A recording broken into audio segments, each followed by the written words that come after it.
తెర వెనుక జరుగుతున్న అంతర్జాతీయ రాజకీయాల చదరంగంలో మరో సంచలన ఎత్తుగడ బయటపడింది. మనతో పైకి నవ్వుతూ, లోపల మాత్రం మన శత్రు దేశానికి అస్త్రశస్త్రాలు అందిస్తున్న వైనం వెలుగులోకి వచ్చింది. ఆ దేశం మరెవరో కాదు, ఒకప్పుడు ప్రపంచాన్ని శాసిస్తున్న బ్రిటన్. మనకు బ్రిటన్తో ఎలాంటి ప్రత్యక్ష శత్రుత్వం లేదు.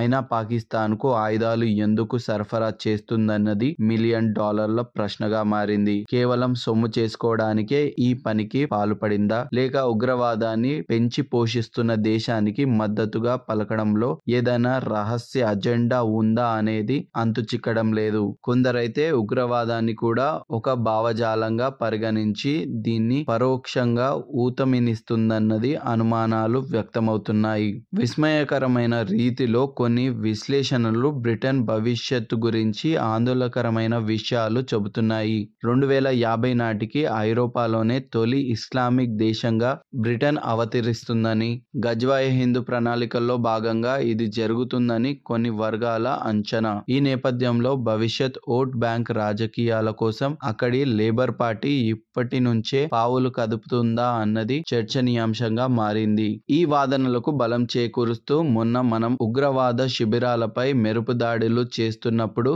యుద్ధ వాతావరణం నెలకొన్న వెంటనే టర్కీ, చైనాతో పాటు ఇంగ్లాండ్ కూడా ప్రత్యేక కార్గో విమానాల్లో పాకిస్తాన్కు ఆయుధాలు పంపిస్తున్నట్లు వార్తలు గుప్పుమన్నాయి. ఆ విమానం ఏదో సాధారణ రవాణా విమానం కాదని, భారీ స్థాయిలో ఆయుధాలు తరలించాయని అప్పట్లో కథనాలు ప్రచురించాయి. ఇప్పుడు తాజాగా భారత్పై జరుగుతున్న డ్రోన్ దాడులు, ఇతర ఆయుధ ప్రయోగాల్లో బ్రిటన్ నిర్మిత విభాగాలు ఉన్నట్లు మన నిఘా వర్గాలు గుర్తించాయి. అంటే బ్రిటన్ కేవలం ఆయుధాలు అమ్మడమే కాదు, అవి మనపై ప్రయోగించబడుతున్నాయని తెలిసి మౌనం వహిస్తుందన్నమాట.